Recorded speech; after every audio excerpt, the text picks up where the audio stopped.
Hello friends, Prajapati Arpita back to my ચેનલમાં તમારું હાર્દિક સ્વાગત છે। હું બનાવું છું રોટલા। તો ફ્રેન્ડ, અમારા રોટલા કેવા બને છે? મને હજી બરોબર આવડતા નથી રોટલા બનાવતા, જેવા તેવા આવડી રહ્યા છે।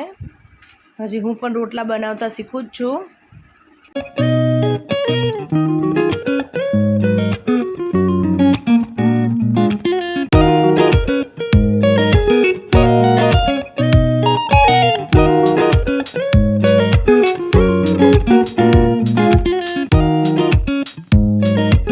રીંગણનું ભરતું બનાવવા માટે ભરતું લઈને આપણે આવી રીતે ગેસ ઉપર શેકી લઈશું। ભરતાને ઉપર લઈને તેલ લગાવીશું અને પછી એને શેકવા મૂકશું, એટલે કે છાલ તરત જ ઉતરી જાય અને છાલ ઉતરી જાય ફટાફટ। હવે આપણું ભરતું શેકાઈ ગયું છે, તો હવે આપણે એને કટકા કરી લઈશું। ઝીણા ઝીણા કટકા કરી લઈશું। એને જોઈને ચેક કરવાના છે, કારણ કે તે અંદરથી સડો ના આવે એટલા માટે કાપીને ઝીણા કટકા કરી લઈશું।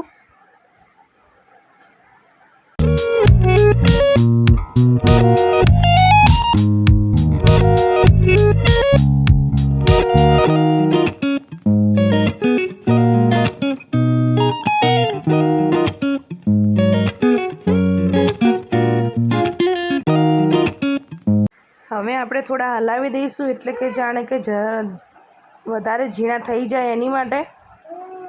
ને હવે આપણે એને વચ્ચે ખાડો કરીને તેલ નાખી દઈશું। તેલ નાખીને પછી આપણે મરચું નાખશું।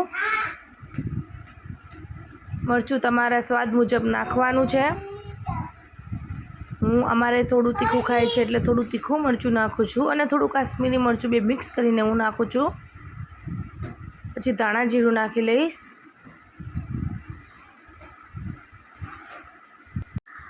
ધીરે ધીરે બધું ચમચા વડે આપણે હલાવી લઈશું અને હવે મીઠું નાખીશું।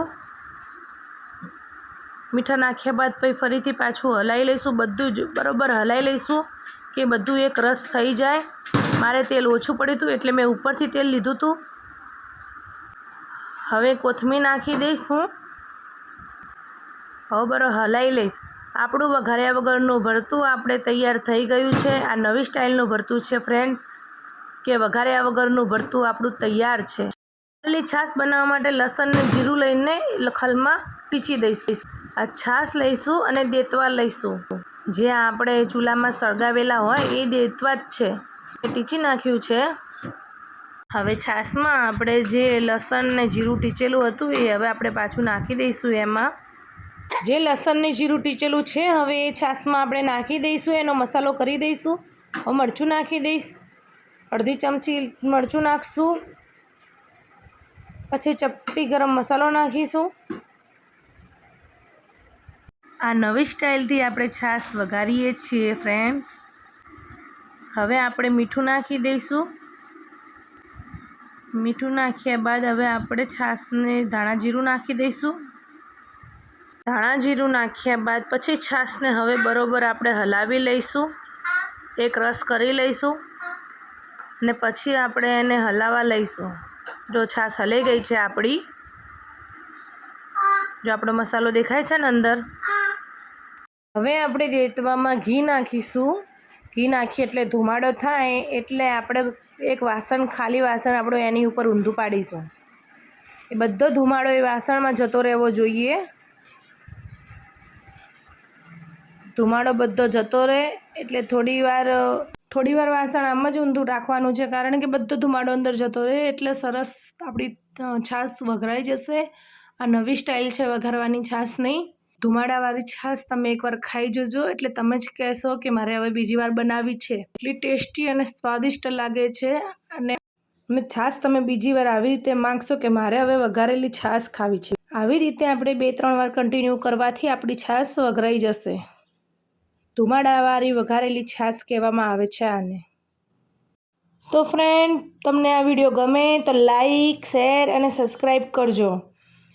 મારો વિડીયો જોવો છો પણ લાઈક, શેર અને સબસ્ક્રાઈબ નથી કરતા, અને દર વ્લોગમાં હું નવું કંઈક લાવીશ તમારી માટે, તમે જોજો। વાવ, આપણું ખાવાનું તૈયાર થઈ ગયું છે. જુઓ, મટકામાં બનાવેલી ખીચડી, વઘારેલા વગરનું ભરતું, વઘારેલી છાશ, રોટલા ને મરચાં. ખાવાની તો એટલી મજા આવશે આજે. તો ફ્રેન્ડ્સ, હવે આપણે કાલના બ્લોગમાં મળીએ. બાય.